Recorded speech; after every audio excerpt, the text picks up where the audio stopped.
So there are huge opportunities, obviously, for African women in these jobs, yet there are still so few women entering these fields. So I think STEM jobs are the ones that are really like building the continent and the future. You know, you talk about infrastructure, you talk about healthcare, transportation, clean energy, climate change, agriculture, and much more. It's all revolving around STEM. Hey guys, and welcome to another episode of the For the Future podcast. Today I have a really cool conversation with Rutendo Kahari. She is a high school graduate with a really keen interest in biomedical research, as well as empowering women and girls in STEM. So today we talk about why she has such an interest in biomedical research specifically, as well as why it's so important to empower and encourage women and girls in Africa to go into STEM fields. So yeah, hope you enjoy. Thank you so much again, Rutendo, for taking the time to come onto my show today. I really appreciate it. Thank you so much to you. It's a pleasure to be here. Thank you so much. So my very first question for you is, could you please explain to the audience who you are and what is your story? All right. Thank you so much for the question. So I'm Rutendo. I'm a 19-year-old high school graduate from Bulawayo, Zimbabwe. I graduated from high school in 2021 and I'm hoping to start college later in the year. So I'm an aspiring biomedical researcher with a focus on prevalent infectious and tropical diseases in Africa, such as malaria, HIV, and tuberculosis. So my dream is to contribute to the treatment of these diseases using medical biotechnology tools such as genetic engineering and phage therapy. So I'm also passionate about getting other girls into science.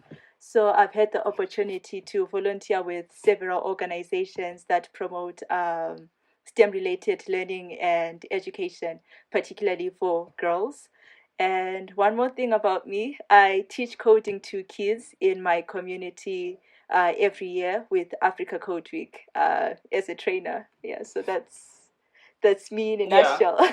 Yeah, no, that's quite cool, and it's so interesting to hear how you've already explored so many different things and volunteered in really interesting ways.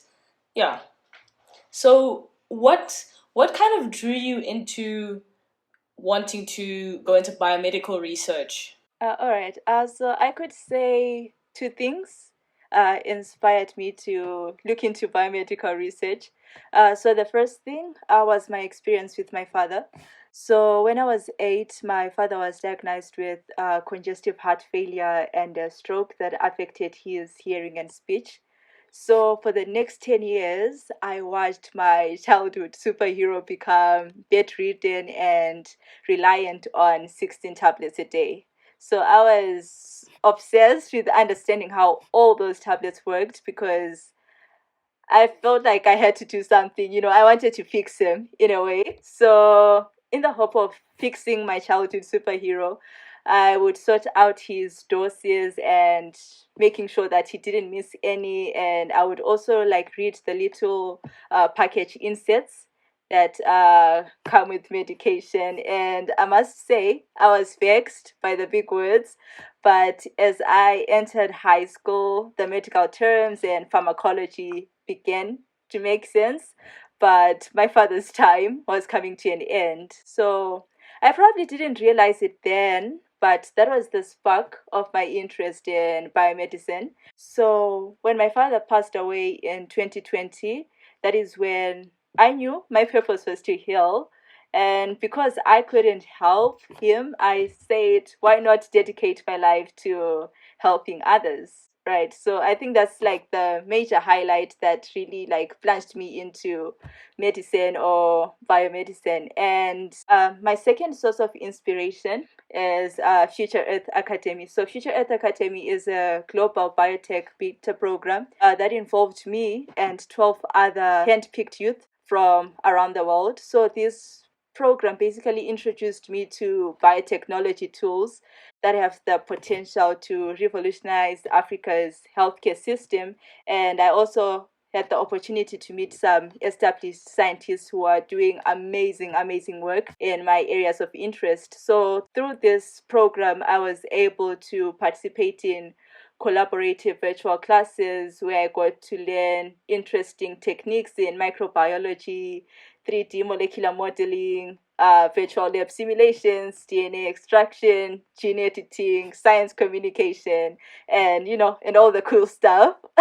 So just being able to like connect these two experiences, also with the high burden of disease in Africa, I was like to myself, I want to tap into my purpose of healing the world using biotechnology. Yeah.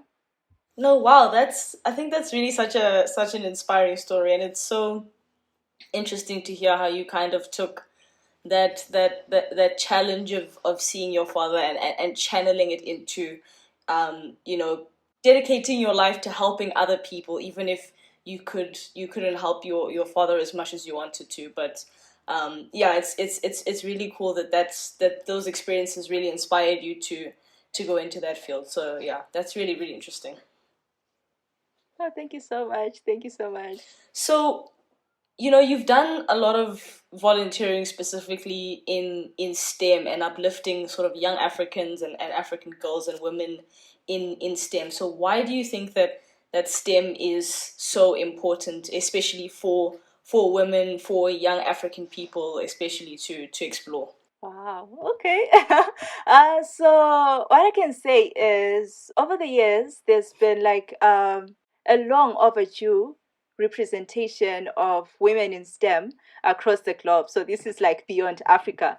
But obviously, like when there's a gap, it means that there are like a lot of opportunities, right? And the fastest growing jobs worldwide require a STEM skill set, because I believe STEM is critical for problem solving and economic growth. So there are huge opportunities, obviously, for African women in these jobs, yet there are still so few women entering these fields. So I think STEM jobs are the ones that are really like building the continent and the future. You talk about infrastructure, you talk about healthcare, transportation, clean energy, climate change, agriculture, and much more. It's all revolving around STEM. And because these careers are the ones that are solving the continent's greatest challenges, I think we need women to help us. So that's why I believe that we definitely need more women to enter the STEM field. And I believe that when, we have women coming in with different backgrounds and building solutions that Africa needs, we are getting improved solutions that are also like coupled with fresh perspectives. So with more African girls and women being exposed to STEM related learning and innovation at all education levels, I believe that in no time we'll be able to exist in a world where having women in STEM is not rare, but the norm. So yeah, we definitely need more girls and women. Yeah, yeah, yeah. Yeah, no, I think that's really cool and really important. You know, as someone who's also in the STEM field studying engineering myself, you know, you can see that um, as much as the gaps are closing and sort of the work that people like you and these organizations are doing is helping, that gap is still there. So it's important to keep doing this work and pursuing these things. So that's yeah. So, you know, I mentioned, of course, that you've done a lot of volunteering and contributing back to your community through empowering people with STEM. So, you know, as you do this work and almost sort of community service, what what does making a difference look like to you? Like how do you feel that you've made an impact? What does that look like for you? All right. Thank you so much. I think as you volunteer, making impact is, one of like the end goals. So to me, making a difference, I think it's being able to identify a challenge and use my talents to take meaningful and impactful action. So the most recent and relatable example that I can give is when I realized that most students in my region don't know much about medical biotechnology. So I talk a lot about CRISPR, I talk a lot about gene editing, and people are like, what are you talking about? So so my willingness to like break this cycle led me to volunteer with this organization called Junior Medical Academy. So Junior Medical Academy is a non-profit organization that is dedicated to providing free biology education to students from around the world. So I volunteered with Junior Medical Academy as an international ambassador. So this opportunity really helped me to create a highly collaborative and interactive virtual space that allowed over 50 African students, both high school and tertiary level, to challenge each other's ideas while forging friendships that obviously transcend their country. And through this program, we're able to tackle Junior Medical Academy's broad curriculum spanning from topics like cloning, gene editing, cancer therapies, organ engineering, organ transplantation, and all that stuff. As a science communicator, I aim to use my voice to popularize science among students of all ages and to empower them to become scientists of tomorrow who are able to combat some of the diseases that are affecting Africa and beyond. So I think just from this experience I can safely say that I was able to identify a challenge, which is the gap in science education, and then I used my talent in public speaking and took meaningful impact and, by teaching science. So, in other words, I believe I was able to make a difference. Yeah. Yeah, I think that's really cool, and it's so interesting to hear about these different organizations and the roles that you've played in them. So yeah, that's really cool. So in your experience, in all of your different life experiences, what do you think is one of the most important lessons that you've learned in your journey so far? Okay, I've learned a lot. I've learned a lot of lessons, but I think one of the most important, one of the most outstanding lessons I've learned is to surround myself with people or mentors who believe in my dream and are willing to help me to become the best version of myself, because not everyone understands my vision, and that's okay. But just having at least one person who is able to like hype me up when I'm about to give up makes me feel like I'm unstoppable, especially in this in this space of STEM. A lot of things go wrong and it's so easy to like give up. But if there's someone who's going to like hype you up and encourage you because they know what you're capable of, they'll remind you who you are, they'll remind you of your worth. I think you just become unstoppable. You're able to like overcome any obstacle that comes your way. Yeah. Yeah, no, that's really incredible. It's so cool. It's been a really interesting to hear about your journey, how the things that you've been able to achieve, and be interesting to look towards what you'll be able to do in the future. Oh, thank you so much. I'm humbled. So, how can people sort of, find you and support you in your work and any of the ventures that you're a part of?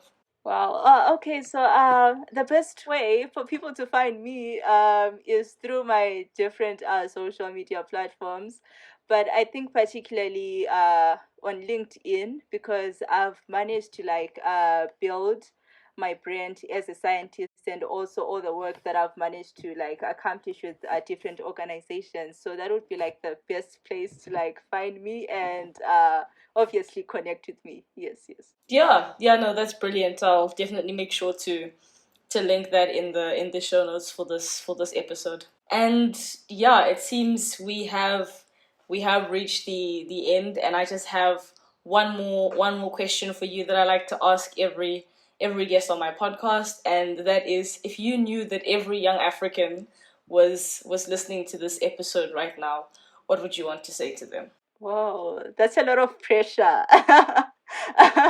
Okay, what I would say is take a moment to look at the world around you and your place in it, because once you found your place, which is your purpose, you can merge it with your passion, which is something that you love.